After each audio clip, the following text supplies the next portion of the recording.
إن الحمد لله نحمده ونستعينه ونستغفره ونؤمن به ونتوكل عليه ونعوذ بالله من شرور أنفسنا ومن سيئات أعمالنا من يهده الله فلا مضل له ومن يضلله فلا هادي له ونشهد أن لا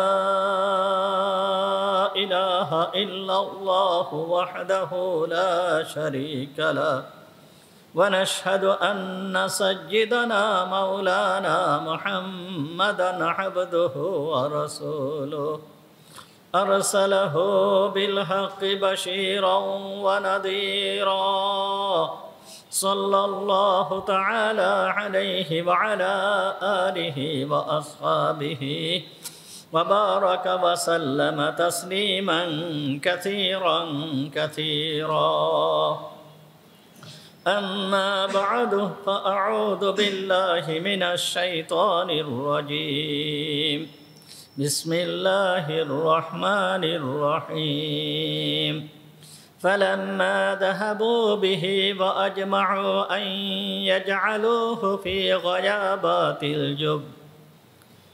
غيابات الجب وأوحينا إليه لتنبئنهم بأمرهم هذا وهم لا يشعرون وجاءوا أباءهم عشاء يبكون قالوا يا أبانا إنا ذهبنا نستبق وتركنا يوسف عند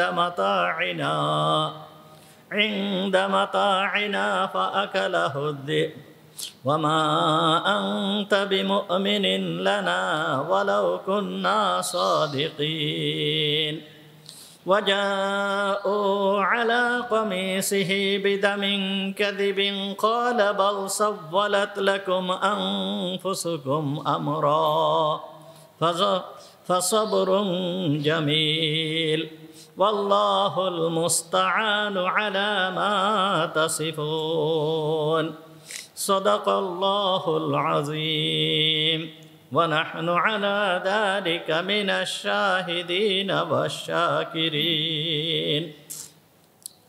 اللهم صل على محمد وعلى آل محمد كما صليت على إبراهيم وعلى آل إبراهيم إنك حميد مجيد اللهم بارك على محمد وعلى آل محمد كما باركت على إبراهيم وعلى آل إبراهيم إنك حميد مجيد سبحانك لا علم لنا إلا ما علمتنا اللهم انفعنا بما علمتنا فعلمنا ما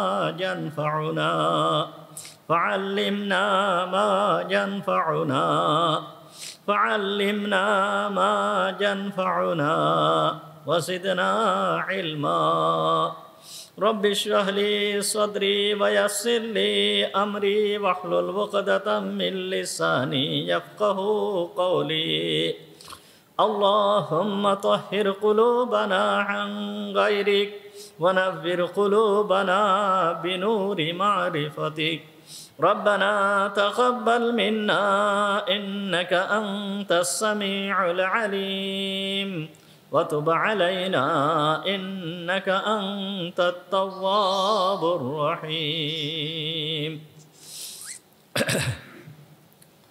সমস্ত প্রশংসা সেই মহান রব্বুল আলামিনের জন্য যিনি আমাদেরকে আজকের এই পবিত্র জুমার দিনে জুমার নামাজ পড়তে আসার তৌফিক দান করেছেন।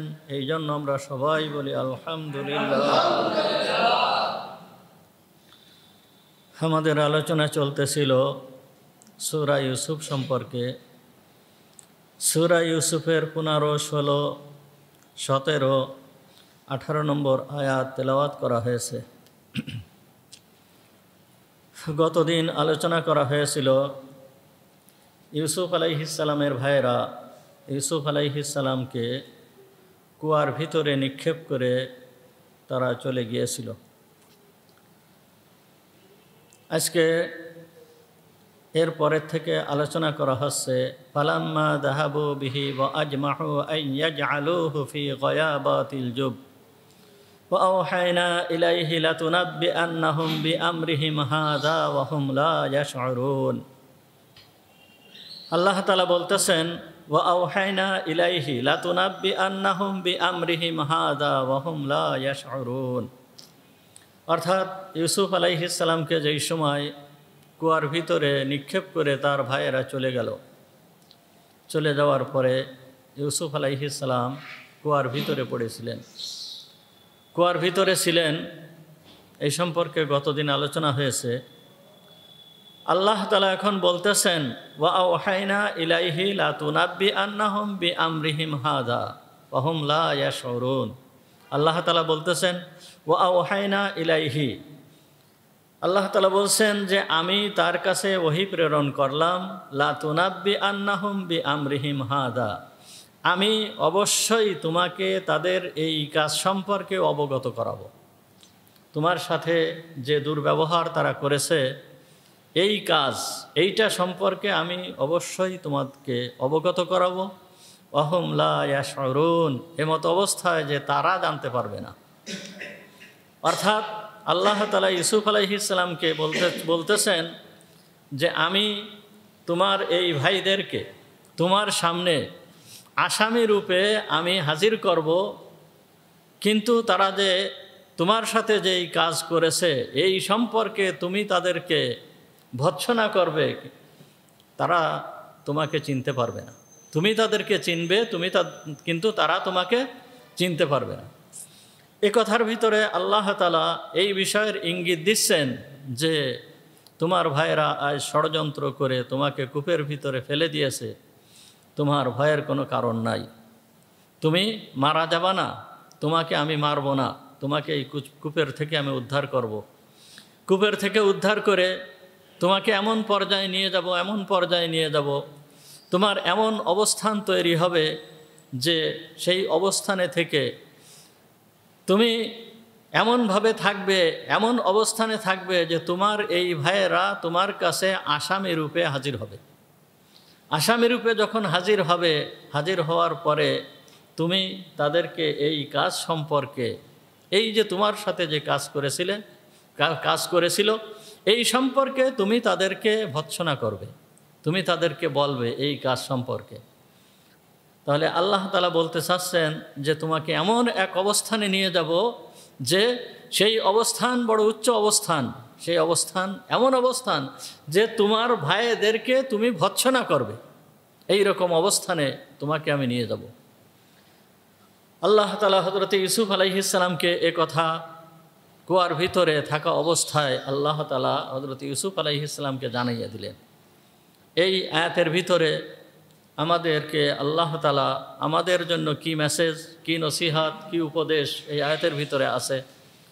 সর্বপ্রথম একেবারে প্রথমেই বলা হয়েছে যে মুহাম্মদুর রাসূলুল্লাহ সাল্লাল্লাহু আলাইহি ওয়াসাল্লাম হিজরত করার ঠিক আগ মুহূর্তে এই সূরা ইউসুফ অবতীর্ণ হয়েছিল। এর দ্বারা মুহাম্মদুর রাসূলুল্লাহ সাল্লাল্লাহু আলাইহি ওয়াসাল্লামকে একথা বলার উদ্দেশ্য ছিল যে হে নবী, তুমি আজ মক্কায় আসো, মক্কায় রয়েছো, কিন্তু মক্কায় তুমি থাকতে পারবে না। মক্কার থেকে তোমাকে বের করে দেওয়া হবে। তোমার গোত্রের লোকেরা, তোমার বংশের লোকেরা তোমাকে মক্কা থেকে বের করে দেবে। কিন্তু যখন তুমি মক্কা থেকে বের হয়ে যাবে, তোমার চিন্তার কোনো কারণ নাই, তোমার দুশ্চিন্তার কোনো কারণ নাই। তোমাকে আবার আমি এই মক্কায় ফিরায় আনব এবং তোমার এই জাতি তোমার কাছে ক্ষমা চাবে, তোমার এই জাতি তোমার কাছে আসামি রূপে হাজির হবে। যেই রকম ইউসুফ আলাইহিসসালামের ভাইয়েরা ইউসুফের সঙ্গে ষড়যন্ত্র করে তাকে কূপের ভিতরে ফেলে দিয়েছিল, কিন্তু তার কোনো ক্ষতি করতে পারে নাই, বরঞ্চ এই ভাইদেরকে আমি তার সামনে আসামি রূপে পেশ করেছিলাম। ঠিক তোমার অবস্থাও ওই রকম হবে, সুতরাং তোমার দুশ্চিন্তা করার কোনো কারণ নাই। একথা মুহাম্মদুর রাসূলুল্লাহ সাল্লাল্লাহু আলাইহি ওয়াসাল্লামকে আল্লাহ তাআলা এই আয়াতের ভিতরে সেই পূর্বাভাস আল্লাহ তাআলা হুজুর সাল্লাল্লাহু আলাইহি ওয়াসাল্লামকে জানায় দিচ্ছেন। আমাদের জন্য উম্মতের জন্য কি পূর্বাভাস?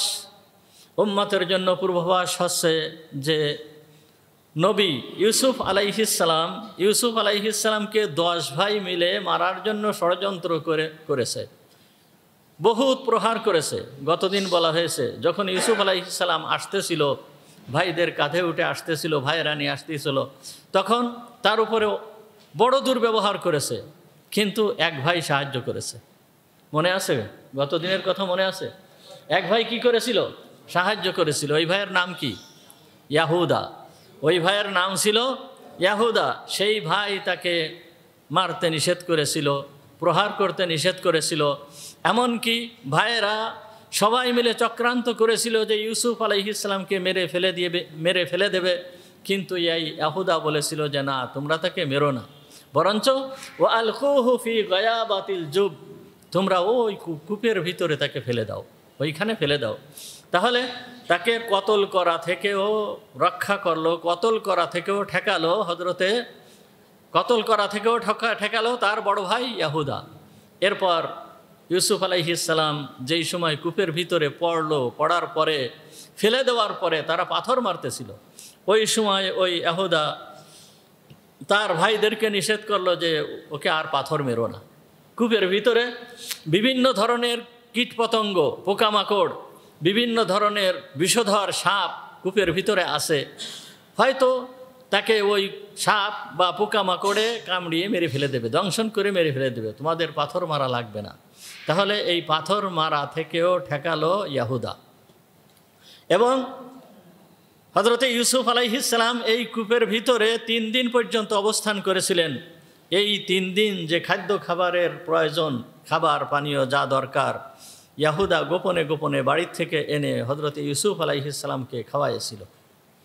তাহলে ইয়াহুদা হযরতে ইউসুফ আলাইহিস সালামকে সহায়তা করেছিল, ইউসুফ আলাইহিস সালামকে সাহায্য করেছিল। এই জন্য আল্লাহ তাআলা এই ইয়াহুদার বংশের ভিতরে বড় বরকত দান করেছিলেন। বড় বড় নবীদেরকে আল্লাহ তাআলা এই ইয়াহুদার বংশে আল্লাহ তাআলা প্রেরণ করেছিলেন। হযরতে দাউদ আলাইহিস সালাম, হযরতে সুলাইমান আলাইহিস সালাম, আরও বনি ইসরায়েল বংশের অনেক বড় বড় নবী, বহুত নবীকে আল্লাহ তাআলা এই ইয়াহুদার বংশে আল্লাহ তাআলা দিয়েছিলেন। এই নবীর প্রতি সামান্য সাহায্য করার কারণে আল্লাহ তাআলা তাদের অবস্থা এইরকম করেছিলেন, তার অবস্থা এরকম করেছিলেন। আর আল্লাহ তাআলা দেখেন দুনিয়াতে এই ইয়াকুব আলাইহিস সালামের বংশধর দুনিয়াতে যত আছে সমস্ত বংশধরকে ইয়াহুদি বলে ডাকা হয়। ইয়াকুব আলাইহিস সালামের যত বংশধর আছে তার যে কয় ভাই ছিল অন্য কোনো ভাইয়ের নামে ডাকা হয় না, কিন্তু ডাকা হয় কার নামে? ইয়াহুদার নামে। ইয়াহুদি বলে সমস্ত তার বংশের সমস্ত লোকেদেরকে ইয়াহুদি হিসাবে ডাকা হয়, অন্য ভাইদের কারো নামে ডাকা হয় না। তাহলে আল্লাহ তাআলা নবীর প্রতি সম্মান করার কারণে, নবীর প্রতি স্নেহ, নবীর প্রতি ভালোবাসা থাকার কারণে আল্লাহ তাআলা এই ইয়াহুদাকে কোন পর্যায়ে নিয়ে গিয়েছিল। সুতরাং এই আয়াত অবতীর্ণ করে আল্লাহ তাআলা আমাদেরকে বলতে চাচ্ছেন, যেই সমস্ত ব্যক্তিরা নবীর প্রতি সহমর্মিতা দেখাবে, নবীকে সাহায্য করবে, আল্লাহ তাআলা তাদেরও এইভাবে আল্লাহ তাআলা সম্মানীয় করবেন, তাদেরকেও আল্লাহ তাআলা এইভাবে আল্লাহ তাআলা সম্মান দান করবেন, এইভাবে তাদেরকে আল্লাহ তাআলা পুরস্কৃত করবেন।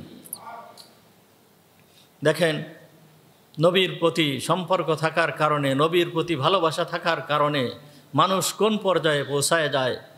আপনাদেরকে আগেও এই ঘটনা শোনায়েছি যে মূসা আলাইহিস সালামের প্রতি সহানুভূতি দেখাইছিল মূসা আলাইহিস সালামের ফিরাউনের স্ত্রী আসিয়া, আর ফিরাউন তার প্রতি বিন্দুমাত্র সহায়তা দেখায় নাই। ফিরাউনের স্ত্রী আসিয়া মূসা আলাইহিস সালামের প্রতি সদয় হয়েছিল, সহানুভূতি দেখাইছিল, তার প্রতি দয়া করেছিল। এই জন্য আল্লাহ তাআলা এই আসিয়ার মর্যাদাকে কোন পর্যায়ে নিয়ে গিয়েছেন। যেই সময় মূসা আলাইহিস সালামের মা মূসা আলাইহিস সালামকে বাক্সের ভিতরে করে নদীতে ভাসিয়ে দিয়েছিল, ভাসিয়ে দেওয়ার পরে ওই বাক্স ভাসতে ভাসতে যে ফিরাউনের ঘাটে চলে গিয়েছিল। ঘাটে যাওয়ার পরে ওই বাক্সকে যখন আসিয়ার বাদীরা তুলে আসিয়ার কাছে নিয়ে গেল, নিয়ে যাওয়ার পরে দেখলো যে এই বাক্সের ভিতরে একটা বাচ্চা হাত পা নেড়ে চেড়ে খেলা করতেছে। আসিয়া তখন এই বাচ্চাকে কোলে তুলে নিল। কোলে তুলে নেওয়ার পরে তাকে আদর করতেছে, মুখে চুম্বন খাচ্ছে, আদর করতেছে। এমতো অবস্থায় ঠিক এই সময়ে ফিরাউনের জল্লাদ বাহিনী এসে হাজির। এসে কি করতেছে, তারা বলতেছে এ মনে হয় বনি ইসরায়েলের কোনো শিশু হবে, একে আমাদের ভয়ে, আমাদের রাজার ভয়ে তাকে এই নদীর ভিতরে ছেড়ে দিয়েছে, সুতরাং একে আমরা হত্যা করে ফেলব। তখন আসিয়া বলেছিল যে না, আমি একে হত্যা করতে দিব না, একে আমি সন্তান হিসাবে গ্রহণ করব। একে আমার ভালো লাগে, একে আমি ভালোবাসি, একে আমি সন্তান হিসাবে গ্রহণ করব। তখন ওই ফিরাউনের জল্লাদ বাহিনী বলেছিল যে আপনার যদি একে রাখতে হয় তাহলে মহারাজার নিকটের থেকে আমাদেরকে অনুমতি এনে দেওয়া লাগবে, তা না হলে আমরা একে হত্যা করে ফেলব। তখন হযরতে আসিয়া এই শিশুপুত্র মূসা আলাইহিস সালামকে কোলে করে নিয়ে ফিরাউনের কাছে চলে গিয়েছে। চলে যেয়ে বলতেছে এই শিশুটাকে আমার ভালো লাগে, এই শিশুটাকে আমি ভালোবাসি, আমার সন্তান নাই, একে আমি সন্তান হিসাবে লালন পালন করতে চাই, একে আমার খুবই ভালো লাগে, সুতরাং তুমি আমাকে একে রাখার জন্য তুমি আমাকে অনুমতি দিয়ে দাও। তখন যেহেতু ফিরাউনের স্ত্রী আসিয়া, স্ত্রী বলতেছে যে একে আমি ভালোবাসি, একে আমি ছেলে হিসাবে গ্রহণ করব। তখন ফিরাউন বলেছিল তোমার ভালো লাগে তুমি নিয়ে যাও, তুমি লালন পালন করো, আমি অনুমতি দিয়ে দিলাম, কিন্তু আমার ভালো লাগে না, আমার ভালো লাগে না। এই যে আসিয়া এতটুকু কথা বলেছিল যে একে আমার ভালো লাগে, একে আমি ভালোবাসি, নবীর প্রতি এই ভালোবাসা থাকার কারণে আসিয়াকে আল্লাহ তাআলা ইমানের মতন দৌলত দিয়েছিল। সে ইমান গ্রহণ করেছিল। ইমান গ্রহণ করার পরে এমন অবস্থা হয়েছিল যখন ফিরাউন তার উপরে নির্যাতন করেছিল, নির্যাতনের স্টিম রুলার আসিয়ার উপরে চালায়েছে, এমন ইমান আল্লাহ তাআলা দিয়েছিল, এই ইমানের থেকে সে বিন্দু মাত্র পিছপা হয় নাই। তার সমস্ত সন্তানদেরকে তার সামনে আগুনের ভিতরে পুড়ায় মেরেছিল। তেলের ভিতরে তেল টকবক করে জ্বলতেছিল। ওই তেলের ভিতরে এক একটা সন্তানকে এক একজন করে করে তেলের ভিতরে নিক্ষেপ করেছিল, কিন্তু আসিয়ার ইমানের ভিতরে ত্রুটি আসে নাই। আল্লাহ তাআলা তাকে এমন ইমান দান করেছিল। এরপরে শেষমেশ আসিয়ার উপরে যেই সময় নির্যাতন চালাচ্ছে, এমন নির্যাতন আপনাদেরকে বলা হয়েছে মনে হয় আগেও, যে এই নির্যাতন হযরত আসিয়া সহ্য করতে না পেরে উনি আল্লাহর দরবারে দোয়া করেছিল, রব্বিবনিলি ইনদাকা বাইতান ফিল জান্নাহ ওয়ানাজ্জিনি মিন ফিরআউনা ওয়া আমালিহি ওয়ানাজ্জিনি মিনাল কওমিজ জালিমিন। রব্বিবনিলি ইনদাকা বাইতান ফিল জান্নাহ, হে আল্লাহ তুমি আমার জন্য জান্নাতের ভিতরে একটা ঘর তৈরি করে দাও এবং এই ফিরাউনের জুলুম থেকে তুমি আমাকে রক্ষা করো। হযরত আসিয়া এই দোয়া করেছিল। দোয়া করার সাথে সাথে আল্লাহ তাআলা দোয়া কবুল করেছিলেন। তার মৃত্যুর সঙ্গে সঙ্গে আল্লাহ তাআলা তাকে ওই জান্নাতের ওই ঘর দেখায় দুনিয়া থেকে নিয়ে গিয়েছেন। শুধু কি তাই, মুহাম্মদুর রাসূলুল্লাহ সাল্লাল্লাহু আলাইহি ওয়াসাল্লাম যেই সময় মিরাজে গিয়েছিল, মিরাজে যাওয়ার সময় জিবরাইল আলাইহিস সালাম সাথে ছিলেন, দুনিয়ার উপর দিয়ে চলতেছিলেন। আসিয়াকে যেই জায়গায় কবর দেওয়া হয়েছিল সেই জায়গার উপর দিয়ে যখন যাচ্ছিলেন, হযরত মুহাম্মদুর রাসূলুল্লাহ সাল্লাল্লাহু আলাইহি ওয়াসাল্লাম জিবরিল আমিনকে জিজ্ঞেস করেছিল, জিবরিল কিসের ঘ্রাণ আসতেছে, এই ঘ্রাণটা আমি কিসের ঘ্রাণ পাচ্ছি? তখন জিবরিল আমিন বলেছিল, হে আল্লাহর রসুল, এ হচ্ছে আসিয়া বিনতে মুজাহিম, এর কবর এইখানে তাকে মাটি দেওয়া হয়েছিল। সে মরার আগে ওসিয়াত করেছিল, আমি মৃত্যুর পরে আমার এবং আমার সন্তানদের এই হাড়গুলোকে একত্রিত করে এক জায়গায় মাটির ভিতরে দাফন করে দিবে। এই যেইখানে দাফন করা হয়েছে সেইখান থেকে ঘ্রাণ বের হচ্ছে, কিয়ামত পর্যন্ত আল্লাহ তাআলা এইভাবেই ঘ্রাণ এইখান থেকে বের করতেই থাকবে, এইভাবে ঘ্রাণ আসতে থাকবে। কেমনভাবে আসিয়াকে কবুল করেছিল। শুধু কি তাই, মুহাম্মদুর রাসূলুল্লাহ সাল্লাল্লাহু আলাইহি ওয়াসাল্লাম মৃত্যুর আগে হযরতে খাদিজা রাদিয়াল্লাহু তাআলা আনহার মৃত্যুর পূর্বে হুজুর সাল্লাল্লাহু আলাইহি ওয়াসাল্লামের প্রথম স্ত্রী, সর্বপ্রথম স্ত্রী খাদিজা রাদিয়াল্লাহু তাআলা আনহার মৃত্যুর পূর্বে খাদিজা রাদিয়াল্লাহু তাআলা আনহাকে বলতেছেন, খাদিজা তুমি যখন যাচ্ছ তোমার সতীনদেরকে আমার সালাম পৌঁছায় দিবে। তখন হযরত খাদিজা রাদিয়াল্লাহু তাআলা আনহা মুহাম্মদুর রাসূলুল্লাহ সাল্লাল্লাহু আলাইহি ওয়াসাল্লামের কাছে জিজ্ঞেস করেছিল, হে আল্লাহর রাসূল, আপনি কি আমার পূর্বে বিবাহ করেছেন? আমার পূর্বেও আপনার কোনো স্ত্রী ছিল, ও স্ত্রী আছে? তখন মুহাম্মদুর রাসূলুল্লাহ সাল্লাল্লাহু আলাইহি ওয়াসাল্লাম উত্তর দিয়েছিল, না, আমি তোমার পূর্বে বিবাহ করি নাই, কিন্তু জান্নাতের ভিতরে আল্লাহ তাআলা আমার জন্য দুইজন স্ত্রী নির্ধারণ করে রাখছেন। একজন হচ্ছে আসিয়া বিনতে মুজাহিম, আর একজন হচ্ছে মারিয়াম বিনতে ইমরান, অর্থাৎ ঈসা আলাইহিস সালামের আম্মা এবং ফিরআউনের স্ত্রী আসিয়া। এই দুইজনকে আমার জন্য স্ত্রী হিসাবে নির্বাচন করে রাখছেন। তাহলে যেই আসিয়া নবীর প্রতি সামান্য সহমর্মী হওয়ার কারণে আল্লাহ তাআলা সবথেকে শ্রেষ্ঠ ব্যক্তিত্ব মুহাম্মদুর রাসূলুল্লাহ সাল্লাল্লাহু আলাইহি ওয়াসাল্লামের স্ত্রী হিসাবে তাকে কবুল করে নিয়েছে। কত বড় কথা চিন্তা করা যায়। সুতরাং নবীর প্রতি যারা সহমর্মী হবে, নবীর প্রতি যারা সহানুভূতি দেখাবে, তাদের অবস্থা এই রকমই হয়, তাদেরকে আল্লাহ তাআলা এই রকম ধরনের প্রতিদান দান করেন। এখন আমাদের মাঝে তো কোনো নবী আসবে না, আমাদের মাঝে কোনো নবী আসবে না। এখন আমরা কি তাহলে এই সব থেকে বঞ্চিত থাকব?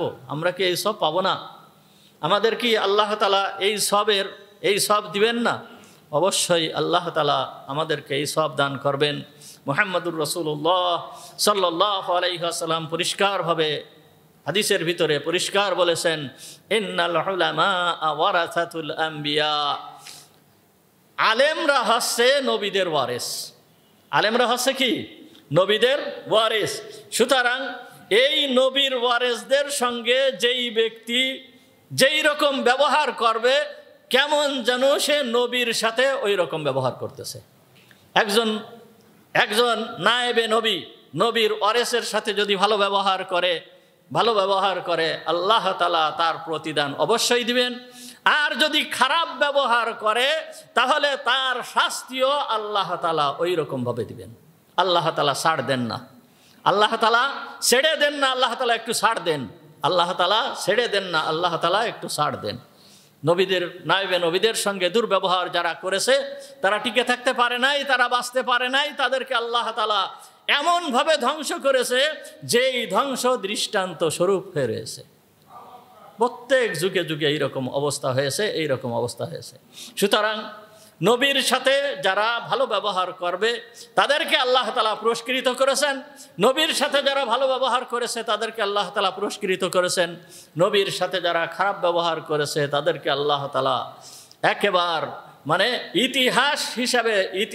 ইতিহাস বানিয়ে তাদেরকে ধ্বংস করে দিয়েছেন। তাদের অস্তিত্ব দুনিয়ায় রাখে নাই। ইন্না বাতশা রাব্বিকা লাশাদীদ, আল্লাহ তাআলা বলতেছেন, ইন্না বাতশা রাব্বিকা লাশাদীদ। আল্লাহ তাআলার পাকড়াও আল্লাহ তাআলা যখন ধরেন এমন ধরা দেন, আল্লাহ তাআলার ধরা বড় কঠিন।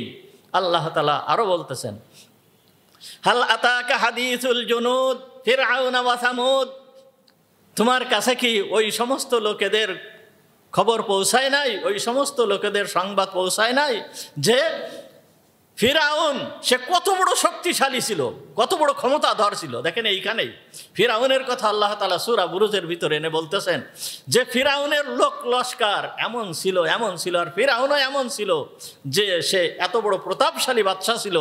সে বলেছিল, আনা রব্বুকুমুল আলা, আমি তোমাদের সবথেকে বড় রব, এ কথা ফিরআউন ছাড়া দুনিয়ার আর কেউ বলে নাই। আল্লাহ তাআলা তাকে এমনভাবে ধরেছে ওই পানিতে চুবই মারছে। তাই আল্লাহ তাআলা বলতেছেন, হাল আতাকা হাদিসুল জুনুদ ফিরআউন ওয়া সামুদ, ফিরআউন এবং সামুদের এই ইতিহাস কি তোমাদের সামনে আসে নাই? সুতরাং নবীর সঙ্গে যে ব্যবহার, ভালো ব্যবহার করেছে আল্লাহ তাআলা তাকে পুরস্কৃত করেছেন। নবীর সঙ্গে যারা দুর্ব্যবহার করেছে আল্লাহ তাআলা তাদেরকে ধ্বংস করে দিয়েছেন। সুতরাং নায়েবে নবীদের অবস্থাও ঠিক তেমনি, নায়েবে নবীদের সঙ্গে যারা ভালো ব্যবহার করবে তাদেরকে আল্লাহ তাআলা পুরস্কৃত করবেন, আর নায়েবে নবীদের সাথে যারা খারাপ ব্যবহার করবে আল্লাহ তাআলা ধ্বংস করে দেবেন। এর ভিতরে বিন্দুমাত্র সন্দেহ নাই, বিন্দুমাত্র সন্দেহ নাই। নবীর সঙ্গে যারা খারাপ ব্যবহার করেছে আল্লাহ তাআলা পরিষ্কারভাবে আল্লাহ তাআলা বলতেছেন যে সূরা হাশরের ভিতরে আল্লাহ তাআলা বলতেছেন, মা জানান্তুম আন ইয়াখরুজু ওয়া জান্নু আন্নাহুম মানিআতুহুম হুসুনুহুম মিনাল্লাহ। ওই মদিনায় যেই সমস্ত লোকেরা ছিল, দেখেন প্রত্যেক যুগে আয়াত, প্রতিটা যুগে আল্লাহ তাআলা কুরআন অবতীর্ণ করেছেন ওই কিয়ামত পর্যন্ত লোকেদের জন্য দৃষ্টান্ত হিসাবে আল্লাহ তাআলা কুরআনের আয়াত অবতীর্ণ করেছেন। এই আয়াত কেমন যেন বর্তমান আমাদের এই সময়ে অবতীর্ণ হয়েছে, এই রকম লাগতেছে। মা জানান্তুম আন ইয়াখরুজু, আল্লাহ তাআলা বলতেছেন মা জানান্তুম, তোমরা কখনোই ধারণা করতে পারো নাই যে আন ইয়াখরুজু, তারা বের হয়ে যাবে, তারা বের হয়ে যাবে, তাদের শক্তি থাকবে না, তারা টিকতে পারবে না। তোমরা এই ধরনের কোনো ধারণা, তোমাদের এই ধরনের ধারণা করো নাই। ওয়াজান্নু আন্নাহুম মানিআতুহুম হুসুনুহুম মিনাল্লাহ, আর তারাও ধারণা করেছে আমাদের দুর্গ, আমাদের যে শক্তিশালী, আমাদের যে শক্তি আছে এই শক্তি আমাদেরকে ঠেকায় রাখবে, আমাদেরকে এই শক্তির থেকে কেউ আমাদেরকে বের করতে পারবে না, আমাদের এই ক্ষমতাকে কেউ দাবাতে পারবে না, কোনো শক্তি নাই যে আমাদেরকে প্রতিহত করবে। তাই তারা ধারণা করেছে আমাদের কাছে পৌঁছানোর যত পথ আছে সমস্ত পথকে আমরা বন্ধ করে রাখছি, সুতরাং আমাদের কাছে কেউ পৌঁছতে পারবে না। কিন্তু আল্লাহ তাআলা কি বলতেছেন, ফাআতাহুমুল্লাহু মিন হাইসু লাম ইয়াহতাসিবু, কিন্তু আল্লাহ তাআলা তাদের কাছে এমনভাবে এসেছেন যে ফাআতাহুমুল্লাহ, আল্লাহ তাআলা তাদের কাছে এমনভাবে এসেছেন মিন হাইসু লাম ইয়াহতাসিবু, তাদের কোনো ধারণাও নেই, তাদের কোনো কি নেই, ধারণাও নেই। ওয়া আরসালা আলাইহিম তায়রান আবাবিল, বড় শক্তিশালী, বড় শক্তিশালী, কিন্তু আল্লাহ তাআলা পাঠায় দিলেন কি, তায়রান আবাবিল, কিছু আবাবিলকে পাঠায় দিল, ছোট্ট ছোট্ট প্রাণী, ছোট্ট ছোট্ট পাখিকে পাঠায় দিয়ে সব ধ্বংস করে দিয়েছেন। সুতরাং নায়েবে নবীদের সাথে যারা দুর্ব্যবহার করেছে টিকে থাকতে পারে নাই, টিকে থাকতে পারে নাই, আর টিকে থাকা সম্ভাবনা কখনো টিকে থাকতে পারবে না। এবং আল্লাহ তাআলা আরও বলতেছেন, ওয়াকাযাফা ফি কুলুবিহিমুর রু'বা, বড় শক্তি থাকা সত্ত্বেও আল্লাহ তাআলা অন্তরের ভিতরে এমন ভয় ঢুকিয়ে দেন যে এই ভয়ের কারণে তারা টিকে থাকতে পারে না, নিজেরাই তখন পালায়ে চলে যায়। আল্লাহ তাআলার কোরআনের আয়াত। সুতরাং নবীদের সঙ্গে যারা ভালো ব্যবহার করবে আল্লাহ তাআলা তাদেরকে পুরস্কৃত করবেন, নবীদের সঙ্গে যারা ভালো ব্যবহার করবে না আল্লাহ তাআলা তাদেরকে ধ্বংস করে দিবেন।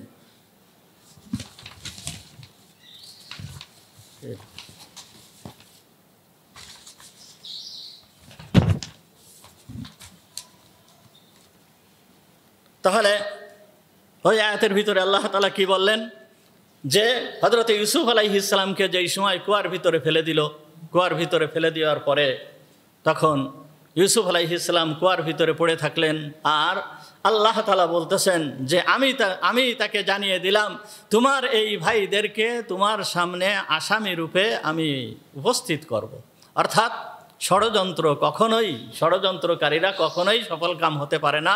আল্লাহ তাআলা ষড়যন্ত্রকে ভেঙে দেন, আল্লাহ তাআলা ষড়যন্ত্রের জালকে ছিন্ন ভিন্ন করে দেন, এইটা আল্লাহ তাআলার আদত। আর বিশেষ করে জুলুম কখনো আল্লাহ তাআলা সহ্য করেন না, জুলুম কখনোই আল্লাহ তাআলা সহ্য করেন না।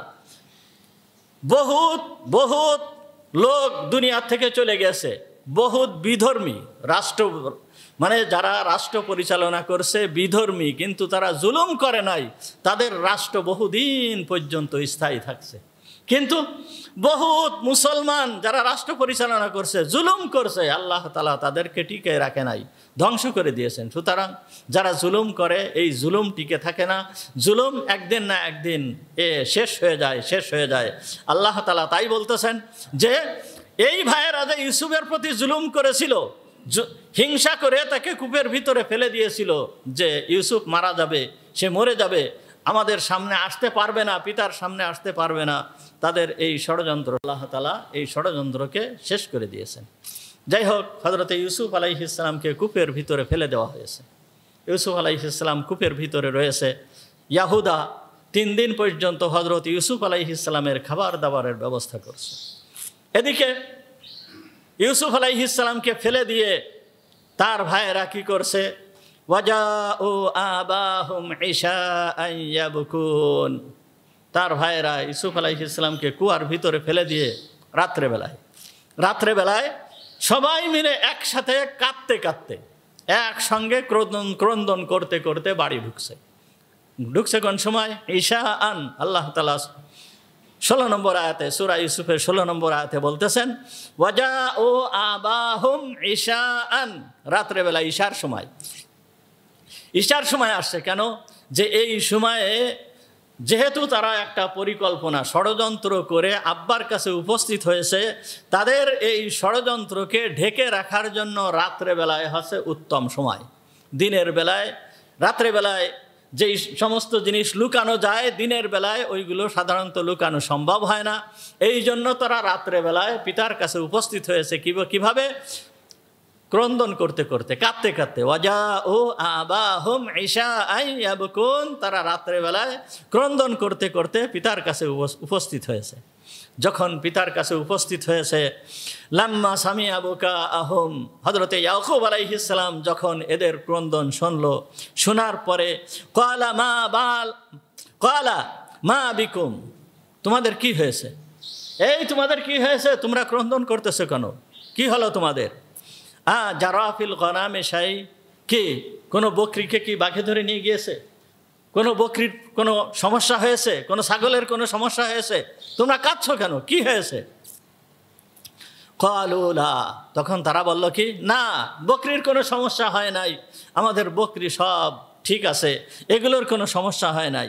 তখন ইয়াকুব আলাইহিস সালামের সন্দেহ হলো যে ইউসুফ কই, ইউসুফ কোথায়? তখন ইয়াকুব আলাইহিস সালাম বলতেছে ফাআইনা ইউসুফ, ইউসুফ কোথায়, ইউসুফ কই? তখন তারা বলল ক্বালু, ওই কাঁদতে কাঁদতে বলতেছে ফাআকালাহু যিব, তাকে বাঘে খেয়ে ফেলছে।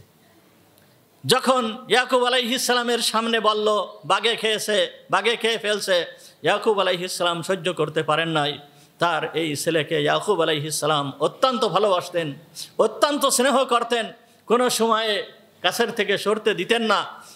আগেই বলা হয়েছে যে ইয়াকুব আলাইহিস সালাম এই ছেলেকে সবসময় কাছে রাখতেন, কোনো সময় কাছের থেকে সরতে দিতেন না। যখন এই কথা শুনছে ফাবাকা ওয়া সাহা ওয়া খাররা মাগশিজান আলাইহি, ইয়াকুব আলাইহিস সালাম কেঁদে দিলেন এবং উচ্চ স্বরেই কেঁদে ফেললেন। এমন কি উনি কাঁদতে কাঁদতে বেহুশ হয়ে গেলেন। বেহুশ হয়ে গিয়েছে ইয়াকুব আলাইহিস সালাম। ফাআযাহু আলাইহিল মা, তখন এই ভাইয়েরা সবাই মিলে তার মাথায় পানি ঢালছে।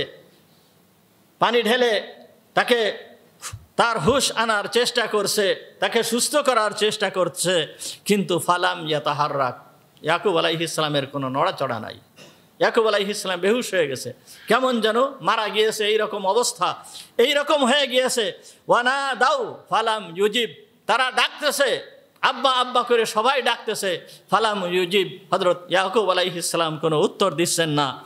ওয়ালাকাদ ওয়াদা ইয়াহুদা ইয়াদাহু আলা মাখারিজি নাফাসি ইয়াকুব, ইহুদা হযরতে ইয়াকুব আলাইহিস সালামের নাকের কাছে হাত দিয়ে দেখছে যে শ্বাস প্রশ্বাস প্রবাহিত হচ্ছে কিনা, শ্বাস বাহির হচ্ছে কিনা, কিন্তু ফালাম ইয়াজিদ, কিন্তু কোনো শ্বাস বের হচ্ছে না। এইরকম অবস্থা ইহুদা দেখলো।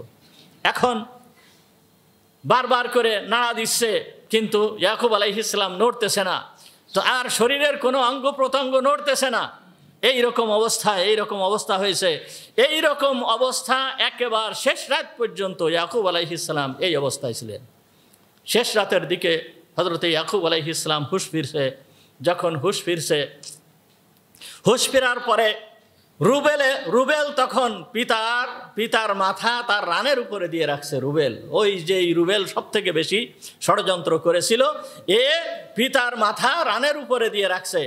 ইয়াকুব আলাইহিস সালাম যখন হুশ হয়েছে, হুশ হওয়ার পরে দেখে তার মাথা রুবেলের মাথার ওই রানের উপরে, তখন ইয়াকুব আলাইহিস সালাম রুবেলকে বলতেছে, ইয়া রুবেল, হে রুবেল, আমি কি তোমার প্রতি এই ওয়াদা করেছিলাম না যে তুমি আমার এই সন্তানকে ঠিকভাবে দেখে শুনে রাখবে, তুমি একে, এ যদি ক্ষুধার্ত হয় তাহলে তুমি একে খাবার খাওয়াবে, এ যদি পিপাসিত হয় তুমি একে পানি পান করাবে, এ যদি হাঁটতে না পারে তুমি একে কাঁধে উঠায় নিবে এবং অতি তাড়াতাড়ি তুমি আমার কাছে ফিরিয়ে নিয়ে আসবে। এই ওয়াদা কি তোমার কাছ থেকে আমি নিয়েছিলাম না? আর তুমি কি এই অঙ্গীকার অবদ্ধ কি আমার সাথে হয়েছিল না? কি করেছো? কোথায় আমার সন্তান? কোথায় সে? কোথায়?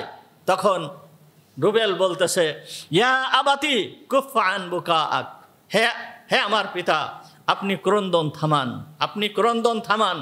আমি বলতেছি, যখন হযরত ইয়াকুব আলাইহিস সালাম কান্না বন্ধ করছে, এই সময়ে ওই রুবেল বলতেছে, ইয়া আবাতি, হে আমাদের পিতা, ইন্না যাহাবনা নাস্তাবিকু ওয়া তারাকনা ইউসুফা ইনদা মাতাইনা ফাআকালাহু যিব। ইয়া আবাতি, হে আমার পিতা, ইন্না যাহাবনা নাস্তাবিকু, আমরা গিয়েছিলাম দৌড় প্রতিযোগিতা করার জন্য, আমরা দৌড় প্রতিযোগিতা করতেছিলাম, দৌড়াদৌড়ি করতেছিলাম। ওয়া তারাকনা ইউসুফা ইনদা মাতাইনা, আর আমরা ইউসুফকে আমাদের এই মাল সামানা যেইখানে ছিল, আমাদের মালামাল যেইখানে ছিল, এইখানে আমরা ইউসুফকে রেখে গিয়েছিলাম। ফাআকালাহু যিব, এমন সময় একটা বাঘ আসছে, এমন সময় বাঘে এসে ইউসুফকে খেয়ে ফেলেছে। ফাআকালাহু যিব, যখন এই কথা শুনছে, এই কথা শোনার সঙ্গে সঙ্গে ইয়াকুব আলাইহিস সালাম আবার কান্না শুরু করছে, আবার কান্না শুরু করছে। ফাবাকা ইয়াকুব ওয়াসাহ, ইয়াকুব আলাইহিস সালাম ক্রন্দন শুরু করে দিয়েছেন, ক্রন্দন করতেছেন। এবং ক্বালা লাহুম, ইয়াকুব আলাইহিস সালাম এইবার তার সন্তানদেরকে বলতেছে, আলাম ইয়াতরুক যিবু লাহু উযবা, আমার ইউসুফের সমস্ত অঙ্গ প্রত্যঙ্গকে কি খেয়ে ফেলেছে বাঘ? আমার ইউসুফের কোনো হাতটা কি বাকি রাখে নাই? আমার ইউসুফের কোনো পা কি বাকি রাখে নাই? আমার ইউসুফের শরীরের কোনো অংশ কি বাকি রাখে নাই? এক টুকরা মাংস কি বাকি রাখে নাই? কোনো কিছুই কি বাকি রাখে নাই? ইউসুফের সমস্ত কিছু কি খেয়ে ফেলেছে? আলাম ইয়াতরুক লি সাওবান আশম্মু, ইউসুফের কোনো জামা কাপড় কি বাকি রাখে নাই বাঘ? জামা কাপড় সহ কি ইউসুফকে খুলে ফেলেছে, খেয়ে ফেলেছে? কোনো কাপড় চোপড় কি রেখে যায় নাই? সমস্ত কিছুই কি বাঘে নিয়ে গিয়েছে? কি করেছে আমার ইউসুফের সঙ্গে, কি করেছে?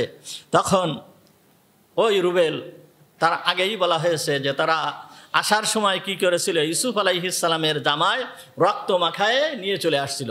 ইউসুফ আলাইহিস সালামকে যেই সময় কুয়ার ভিতরে ফেলেছিল তার কাপড় খুলে রেখেছিল, গত জমায় বলা হয়েছে। ইউসুফ আলাইহিস সালামকে যখন কুয়ার ভিতরে ফেলেছিল তখন ইউসুফ আলাইহিস সালামের জামা খুলে রেখেছিল, খুলে রেখে ওই জামাটায় একটা ছাগল জবাই করে ওই জামায় রক্ত মাখায় নিয়ে চলে আসছিল। যখন এইভাবে হযরত ইয়াকুব আলাইহিস সালাম ক্রন্দন করতেছে, কান্নাকাটি করতেছে এবং বলতেছে আমার ইউসুফের কোনো জামা কাপড় কি বাঘে রেখে যায় নাই, তখন তারা কি বলল, ওয়াজাউ আলা কমিসিহি বিদামিন কাদিব, ওয়াজাউ আলা কমিসিহি, তারা নিয়ে আসছিল তার ওই জামা বিদামিন কাদিব, মিথ্যা রক্ত মিশায়ে। কি করেছিল? মিথ্যা রক্ত মিশায়ে নিয়ে চলে আসছে। দেখেন, এই আয়াতের থেকে, এইখান থেকে একথা প্রমাণিত হয়, আল্লাহ তাআলা একথা জানায় দিচ্ছেন, অপরাধী অপরাধ যত সতর্কতার সাথে করুক না কেন, তার অপরাধকে ধরার জন্য তারা একটা চিহ্ন বা নিদর্শন রেখে চলে যায়। তার অপরাধ ধরা পড়ার জন্য যে কোনো একটা চিহ্ন বা যে কোনো একটা নিদর্শন তারা কি করে, রেখে চলে যায়। এইটা সারতে পারে না, কখনোই সারতে পারে না। তার কারণ সে যে অপরাধ করতেছে, এই অপরাধটাকে ধরার জন্য, যেই অপরাধ করতেছে এই অপরাধ ধরার জন্য যে কোনো একটা নিদর্শন, যে কোনো একটা চিহ্ন, যে কোনো একটা আলামত তারা রেখে চলে যায়। এই যে 10টা ভাই যখন একটা ছাগল জবাই করে এই ছাগলের রক্তটা জামায় মাখাচ্ছে, জামায় মিশ্রিত করে নিয়ে আসতেছে, এই 10 ভাইয়ের ব্রেনে কি একথা আসে নাই যে বাঘে যখন কোনো মানুষকে খায় তখন জামা কাপড় ছিঁড়ে যায় না? জামা কাপড় ছিঁড়ে ফেলে না? জামা তো ছিঁড়ে যায়, জামা কাপড় ছিঁড়ে যায়, তা তারা নিজেরা জামাটা একটু ছিঁড়ে নিয়ে নিত বা এইরকম ধরনের কিছু করত, কিন্তু এই কথা তাদের মনে ছিল না, এই কথা কারোর ব্রেনে আসে নাই। সব জ্ঞানীগুণী ভাই, কত জ্ঞানী এবং কত শক্তিশালী তারা, কিন্তু এ কথা একজনেরও মনে আসে নাই। তারা কি করছে, ওই জামায় রক্ত মিশ্রিত করে পিতার কাছে নিয়ে আসছে। কেন? আল্লাহ তাআলা যে অপরাধ ধরাই দিবেন, আল্লাহ তাআলা অপরাধ ধরাই দিবেন। সুতরাং অপরাধী যেভাবেই যত সতর্কতার সাথেই সে অপরাধ সংগঠিত করুক না কেন, যে কোনো একটা আলামত সে রেখে যাবেই যাবে ওই অপরাধটাকে ধরার জন্য। এটা হচ্ছে নিয়ম আল্লাহ তাআলার পক্ষ থেকে। আল্লাহ তাআলা এই রকম করে দেন, এই রকম ভুল হয়ে যায়। তারা কি করলো, ওয়াজাউ আলা কামিসিহি বিদামিন কাযিব, তাদের ওই জামায় কি করলো, রক্ত মাখায় নিয়ে পিতার কাছে নিয়ে আসছে। যখন ওই জামা পিতার কাছে দিয়েছে, দেওয়ার সঙ্গে সঙ্গে ফাবাকা ইয়াকুব ইনদা যালিক, তখন ইয়াকুব আলাইহিস সালাম ওই জামা দেখে তখন ক্রন্দন করে ফেলছে, কেঁদে ফেলছে। আবার বলতেছে ক্বালা লিবানিহি, তখন তার সন্তানদেরকে বলল আরুনি কামিসাহু, তখন বলতেছে হযরত ইয়াকুব আলাইহিস সালাম বলতেছে ওয়াল্লাহিল্লাযী লা ইলাহা ইল্লাহু মা রাআইতুকাল ইয়াওম যিবান আহকামা মিনহু, আল্লাহ তাআলার কসম, ওই আল্লাহর কসম দিয়ে বলতেছি যেই আল্লাহ ছাড়া কোনো ইলাহ নেই, মা রাআইতু কাল ইয়াউমি যিবান আহকামা মিনহু, আমি আজকের এই দিনের আগে এই রকম ধরনের শিক্ষিত জ্ঞানী দূরদর্শী বাঘ আমি দেখি নাই, যে সে কি করছে, আকালা ইবনি, আমার ইউসুফকে খেয়েছে, আর তার জামা এই রকম ভাবে সুন্দর রয়েছে, জামার ভিতরে কোনো ফাটা নেই, জামার ভিতরে কোনো ছিঁড়া নেই, এই জামার ভিতরের থেকে কি সুকৌশলে এই বাঘ আমার সন্তানকে খেয়ে ফেলেছে। হযরত ইয়াকুব আলাইহিস সালাম এইবার জামাকে উল্টাছে, জামা সুখে দেখতেছে এবং ক্রন্দন করতেছে, এবং ইয়াকুব আলাইহিস সালাম বুঝতে পারছে যে ইউসুফকে বাঘে খায় নাই, ইউসুফকে বাঘে খায় নাই। বাঘে যদি খেত তাহলে অবশ্যই ইউসুফের জামা ফাটা থাকতো, ইউসুফের জামা ছেঁড়া থাকতো। ইউসুফের আর বুঝতে বাকি, ইয়াকুব আলাইহিস সালামের আর বুঝতে বাকি ছিল না। এই সময় হযরত ইয়াকুব আলাইহিস সালাম তখন বলতেছে ইয়া মাশারা ওয়ালাদি, হে আমার সন্তানেরা, দুল্লুনি আলা ওয়ালাদি, আমার সন্তান কোথায় আছে, আমার কলিজার টুকরা ইউসুফ কোথায় আছে, আমার ছেলে কোথায় আছে, দুল্লুনি আলা ওয়ালাদি, আমার ছেলে সম্পর্কে তোমরা আমাদেরকে একটু বলে দাও। ফাইন কানা হাইয়ান, যদি সে জীবিত থাকে, রাদাতুহু ইলাইয়া, তাকে আমি আমার কাছে ফিরিয়ে নিয়ে আসবো। যদি সে জীবিত থাকে তাহলে তাকে আমি আমার কাছে ফিরিয়ে নিয়ে আসবো। ওয়া ইন কানা মাইয়িতান, আর যদি সে মারা যেয়ে থাকে, তোমরা যদি তাকে মেরে ফেলো, কাফানতুহু, তাহলে আমি তাকে কাফন পরাবো, ওয়া দাফানতুহু, এবং আমি তাকে দাফন করে দিব। আমার ছেলে কোথায় তোমরা আমাকে বলে দাও। এইভাবে ইয়াকুব আলাইহিস সালাম ক্রন্দন করতেছে।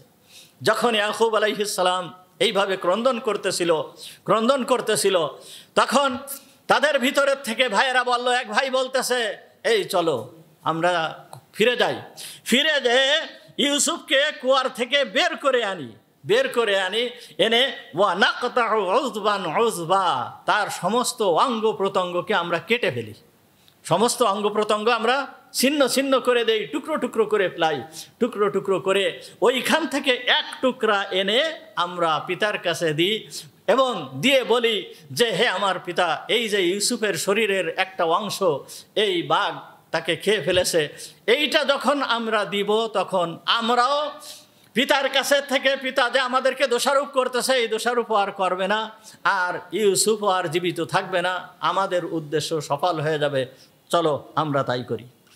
এই কথা যখন ভাইয়েরা বলার পরে ও ইহুদা, কে? ওই যে ইহুদা, যে ইউসুফ আলাইহিস সালামকে সহযোগিতা করেছে, সাহায্য করেছে, ওই ইহুদা এখন বলতেছে, কি বলতেছে? ইহুদা বলতেছে, ক্বালা ইহুদা ওয়াল্লাহি লা ইন ফাআলতুম লা আকুনান্না লাকুম আদুওয়া, তোমরা যদি এই কাজ করো অবশ্যই অবশ্যই আমি যতদিন জীবিত থাকব আমি তোমাদের শত্রুতা করে যাব, এবং লা উখবিরান্নাকুম আবাকুম, এবং আমি তোমাদের পিতাকে তোমরা যেই কাজ করেছো এই কাজ সম্পর্কে পিতাকে অবগত করাই দেব। আমি তোমার পিতাকে আমাদের পিতাকে বলে দেব। যখন ইয়াহুদা এই কথা বলার সঙ্গে সঙ্গে এখন ভাইয়েরা দেখলো যে এই প্ল্যান এটা সম্ভব হচ্ছে না। তখন তারা বলল যে তাহলে কি করা যায়, এখন আমরা কি করব? তুমি যখন আমাদেরকে নিষেধ করতেছো তখন এখন আমরা কি করব?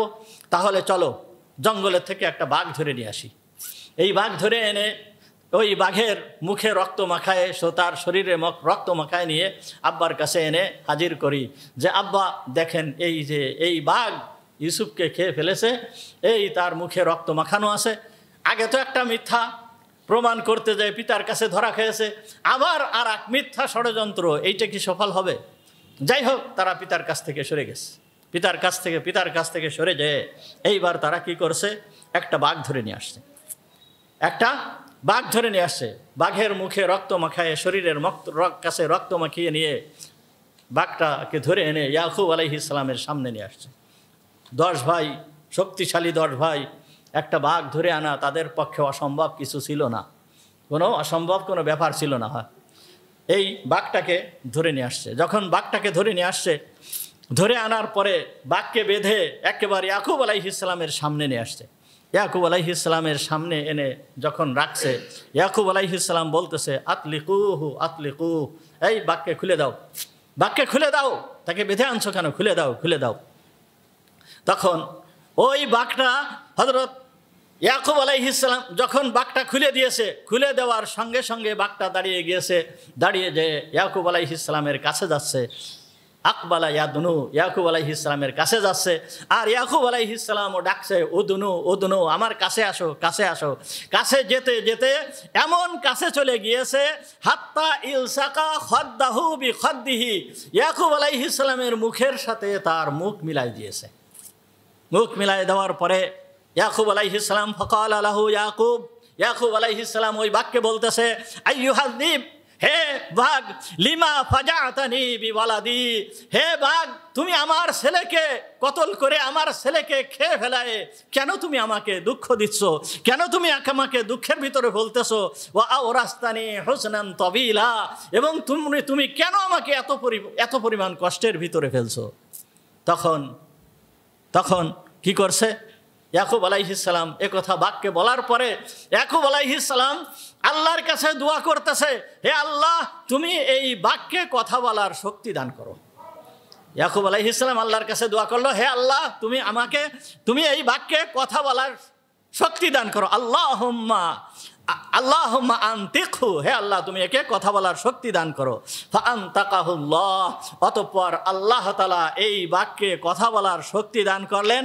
সে বলতেছে ওয়াল্লাহি ওয়াল্লাযী ইস্তাফাকা নবিয়্যান, আমি ওই সত্তার কসম দিয়ে বলতেছি যেই সত্তা তোমাকে নবী হিসাবে প্রেরণ করেছে, মা আকালতু লাহমাহু, আমি তার এক টুকরা গোশত খাই নাই, ওয়ালা মাযাকতু জিলদাহু, আমি তার চামড়ায় একটু নখের আঁচড় দেই নাই, ওয়ালা নাতাফতু শা'রাতাম মিন শা'রাতিহি, আমি তার চুল সমূহের মধ্য থেকে, তার পশমের মধ্য থেকে একটা পশমও আমি স্পর্শ করি নাই। ওয়াল্লাহি মালি বিওয়ালাদিকা আহদ, আমার কি হলো যে আমি তোমার ছেলের সঙ্গে এই ধরনের কাজ করব। ইন্নামা আনা যিবুন, আমি একটা বাঘ, গরীবুন, আমি একটা অপরিচিত বাঘ, এই জায়গায় আমার বাড়ি না, এই জঙ্গলের বাসিন্দাও আমি না। আকবালতু মিন নাওয়াহি মিসর, আমি মিশরের থেকে আসছি। ফি তলাবি আখিন লি ফকিদ, আমার এক ভাইকে আমি হারিয়ে ফেলেছি, সেই ভাইয়ের খোঁজ করার জন্য আমি এই এলাকায় ঢুকেছি, আমি এই এলাকায় আসছি। ফালা আদরি আহাইয়ুন হুয়া আম মাইয়িত, আমার জানা নাই আমার সেই ভাইটা জীবিত আছে না মারা গেছে। বাঘ বলতেছে আমি আমার ভাইকে খোঁজ করার জন্য আমি সুদূর মিশরের থেকে এই এলাকায় আসছি। ফাস্তাদানি আওলাদুক, এখন যখন আমি আসছি তোমার ছেলেরা আমাকে বেঁধে নিয়ে আসছে, আমাকে ধরে নিয়ে আসছে, আমাকে বেঁধে নিয়ে আসছে। আর একথা আমার ভালো করে জানা আছে, ইন্না লুহুমাল আম্বিয়া'i হুররিমাত আলাইনা ওয়া আলা জামিইল উহুশ। আমার একথা ভালো করে জানা আছে যে মহান রব্বুল আলামিন পয়গম্বরদের গোশতকে আমাদের উপরে হারাম করে দিয়েছেন, এমনকি সমস্ত জঙ্গলি প্রাণীর উপরে হারাম করে দিয়েছেন। পয়গম্বরদের গোশত সমস্ত প্রাণীর উপরে হারাম, এইটা কোনো প্রাণী পয়গম্বরদের গোশত খায় না, এটা আমার ভালো করে জানা আছে। সুতরাং আমি কেন তোমার সন্তানকে খাবো, আমি কেন তোমার সন্তানকে ধরবো? ওয়াল্লাহি লাকাদ আতাইতুম বিল, আল্লাহর কসম দিয়ে বলতেছি আমি এই ধরনের কাজ করি নাই। যখন বাঘ এই কথা বলার পরে হযরত ইয়াকুব আলাইহিস সালাম তখন সন্তানদেরকে বলল, আতলিকহু, ছেড়ে দাও, বাঘকে ছেড়ে দাও, তোমরা এই বাঘকে ছেড়ে দাও। তোমরা বারবার মিথ্যা কথা বলতেছো, ওই সময়ও মিথ্যা কথা বলছো, এখনো মিথ্যা কথা বলতেছো। তোমাদের এই কথা থেকে, তোমাদের এর থেকে উপদেশ গ্রহণ করা দরকার যে একটা জঙ্গলের প্রাণী, সে তার ভাইকে খোঁজ করার জন্য মিশরের থেকে আসছে, তার ভাইকে খোঁজ করার জন্য। আর তোমরা নিজেদের ভাইকে, ছোট্ট ভাইকে, ছোট্ট শিশুকে তোমরা এইভাবে তার সাথে এই রকম দুর্ব্যবহার করতেছো। তোমাদের এর থেকে শিক্ষা গ্রহণ করা দরকার, এর থেকে শিক্ষা গ্রহণ করা দরকার। ফাসাবরুন জামিল ওয়াল্লাহুল মুস্তাআনু আলা মা তাসিফুন। সুতরাং আমার বুঝতে আর বাকি নাই, তোমরা আমার ইউসুফের সঙ্গে যেই ষড়যন্ত্র করেছো, তোমরা ইউসুফকে কি করেছো, আমি এখন কি করব? আমার এখন ফাসাবরুন জামিল, আমার এখন ধৈর্য ধারণ করা ছাড়া আর কোনো উপায় নাই। আমি ধৈর্য ধারণ করব, আল্লাহর কাছে দোয়া করতে থাকবো, আল্লাহ তাআলা আমার এই কষ্টের উপরে আল্লাহ তাআলা আমাকে প্রতিদান দান করবেন। আমি ধৈর্য ধারণ করতেছি কিসের উপরে? আলা মা তাসিফুন, যেই ষড়যন্ত্র তোমরা করেছো, যা কিছু তোমরা করতেছো, এর জন্য আমি ধৈর্য ধারণ করতেছি। হযরত ইয়াকুব আলাইহিস সালাম তখন ধৈর্য ধারণ করলেন। আর এটাও ইয়াকুব আলাইহিস সালামের জন্য একটা কঠিন পরীক্ষা, ইউসুফ আলাইহিস সালামের জন্য কঠিন পরীক্ষা। ইয়াকুব আলাইহিস সালামের এই কঠিন পরীক্ষার মাধ্যমে ইয়াকুব আলাইহিস সালামকে আল্লাহ তাআলা পুরস্কৃত করেছেন। ওয়া আখিরু দাওয়ানা আলহামদুলিল্লাহি রাব্বিল আলামিন। আমরা যারা সুন্নাত